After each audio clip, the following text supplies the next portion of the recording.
নমস্কাৰ ইংৰাজী গ্ৰামাৰৰ আজিৰ এই 20 নম্বৰ খণ্ডটিত মই তোমালোকৰ লগত আলোচনা কৰিম ইংৰাজীৰ নাউনৰ বিষয়ে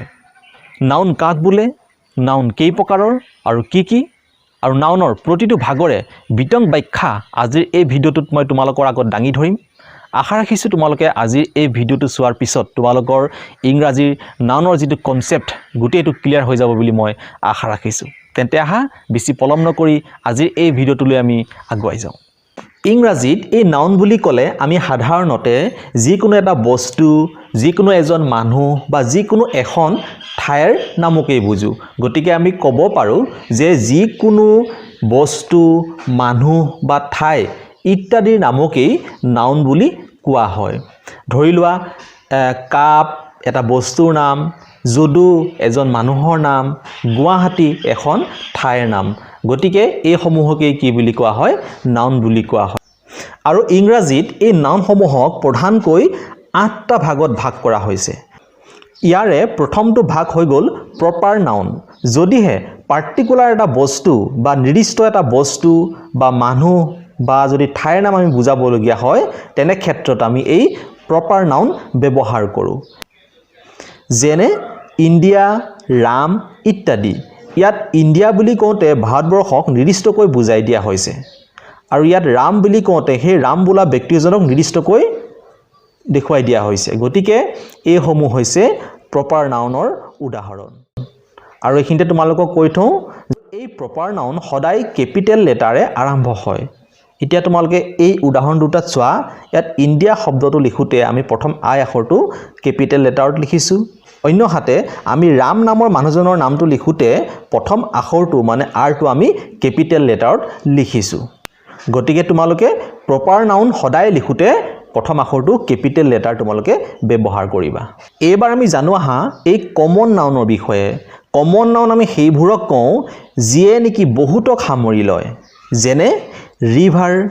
টিচাৰ ইত্যাদি এতিয়া উদাহৰণটো চোৱা তোমালোকে ভালকৈ ইয়াত ৰিভাৰ বুলি কওঁতে মানে নদী বুলি কওঁতে কোনো এখন নদীক আমি নিৰ্দিষ্টকৈ কৈ দিয়া নাই ইয়াত ৰিভাৰ বুলি কওঁতে সমস্ত নদীক বুজোৱা হৈছে মানে সকলোকে একেলগে সামৰি লৈছে ঠিক তেনেদৰে ইয়াত টিচাৰ বুলি কওঁতে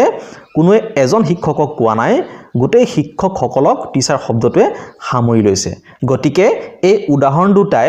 বহুতক সামৰি লৈছে গতিকে এই দুটা উদাহৰণ হৈ গ'ল কমন নাউনৰ একোটা উদাহৰণ এবাৰ আমি জানো আহা এই কংক্ৰিট নাউন কাক কোৱা হয় যে যিবোৰ বস্তু চুই চাব পাৰি বা দেখা পোৱা যায় বা টেষ্ট কৰি চাব পাৰি তেনেবোৰ বস্তুকেই কি বুলি কোৱা হয় কংক্ৰিট নাউন বুলি কোৱা হয় যেনে ইয়াত উদাহৰণটো চোৱা যে কফি ট্ৰি ৰেইন এটা কফি বুলি কওঁতে কফিটো আমি চুই চাব পাৰোঁ কফিখিনি আমি দেখা পাওঁ আৰু কফিখিনি আমি টেষ্ট কৰিও চাব পাৰোঁ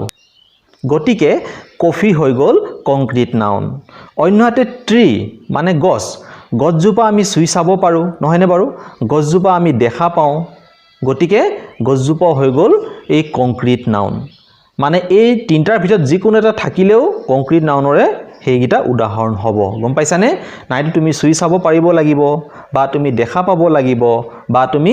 টেষ্ট কৰি চাব পাৰিব লাগিব এই তিনিটাৰ ভিতৰত যিকোনো এটা থাকিলেও সেইটো কি হৈ যাব কংক্ৰিট নাউন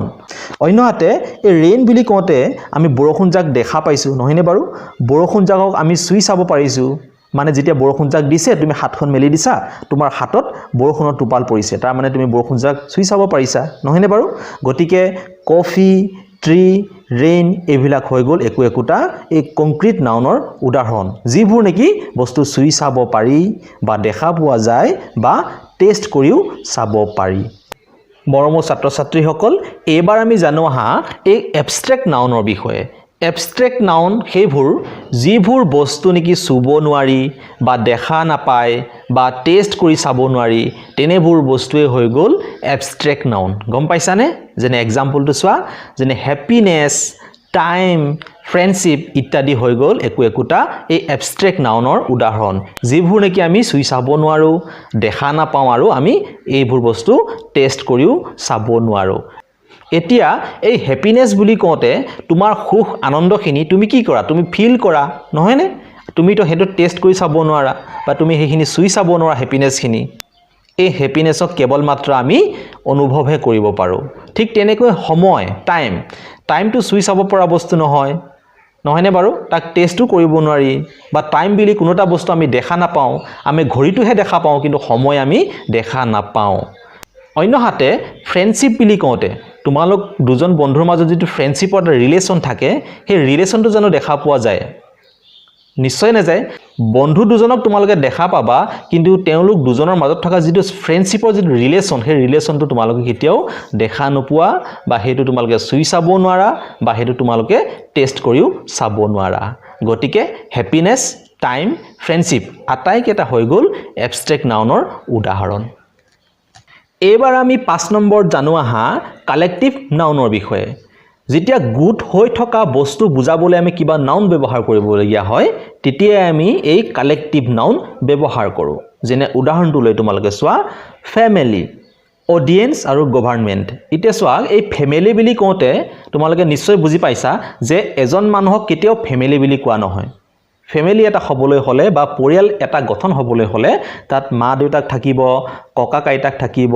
ল'ৰা ছোৱালী থাকিব নহয়নে সকলোকে একেলগে কি বুলি কোৱা হয় ফ্যামিলি বুলি কোৱা হয় গতিকে ফ্যামিলি বুলি কওঁতে এই গোট হৈ থকা সকলো ব্যক্তিকে বুজাইছে গম পালা ঠিক তেনেকৈ অডিয়েন্স বুলি কওঁতে দৰ্শক বুলি কওঁতে এজনক অকল দৰ্শক বুলি বুজোৱা নাই গোটেই দৰ্শকখিনিক একেলগে বুজাইছে গম পালানে ঠিক তেনেকৈ গভৰ্ণমেণ্ট বুলি কওঁতে অকল এজন ব্যক্তিক চৰকাৰ বুলিব নোৱাৰি চৰকাৰ গঠন হ'বলৈ হলে বহু ব্যক্তিৰ প্ৰয়োজন হয় তাত মুখ্যমন্ত্ৰী থাকিব লাগিব বিভিন্ন বিভাগৰ মন্ত্ৰীসকল থাকিব লাগিব সকলোকে লৈহে আৰু এমএলএ সকলৰ লগত থাকে গতিকে সকলোকে লৈহে এখন কি হয় এখন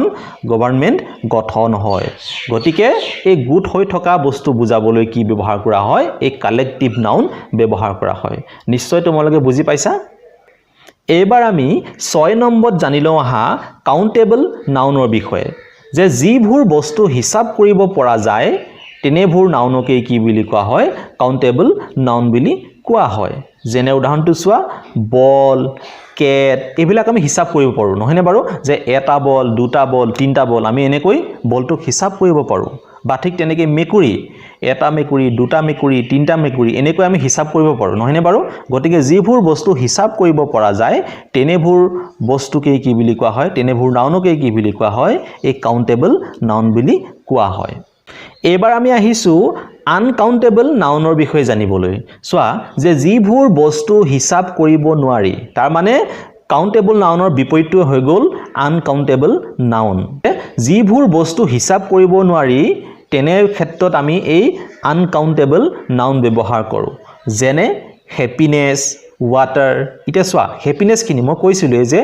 হ্যাপিনেছ বা তোমাৰ আনন্দখিনি আমি কেতিয়াও হিচাপ কৰিব নোৱাৰোঁ এটা দুটা তিনটা আনন্দ বুলি আমি হিচাপ কৰিব নোৱাৰোঁ নহয়নে বাৰু ঠিক তেনেকৈ পানীখিনিক আমি লিটাৰ হিচাপতহে জুখিব পাৰোঁ কিন্তু এটা দুটা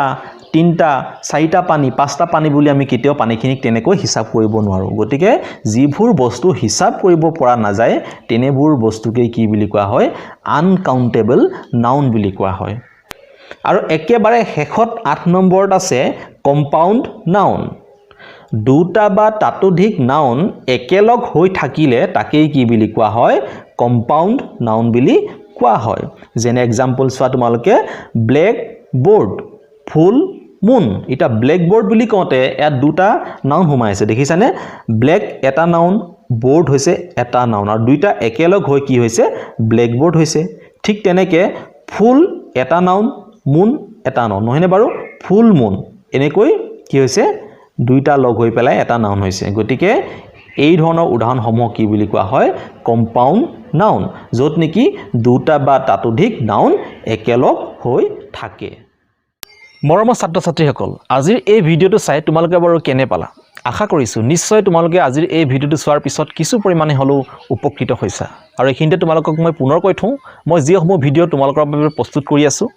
বা যিসমূহ বিষয় তোমালোকক মই বুজাবলৈ চেষ্টা কৰি আছোঁ এই বিষয়সমূহে বা এই জ্ঞানসমূহে কিন্তু তোমালোকক আজীৱন উপকৃত কৰি থাকিব গতিকে তোমালোকে ভিডিঅ'সমূহ এটাও মিছ নকৰিবা প্ৰতিটো ভিডিঅ'ই তোমালোকে চাবলৈ চেষ্টা কৰিবা তেন্তে আজিলৈ তোমালোকৰ পৰা আমি ইমানতে মই বিদায় মাগিছোঁ অন্য এটা টপিকৰ ভিডিঅ' লৈ তোমালোকৰ মাজলৈ খুব কম সময়ৰ ভিতৰত পুনৰ আহি আছোঁ তেতিয়ালৈকে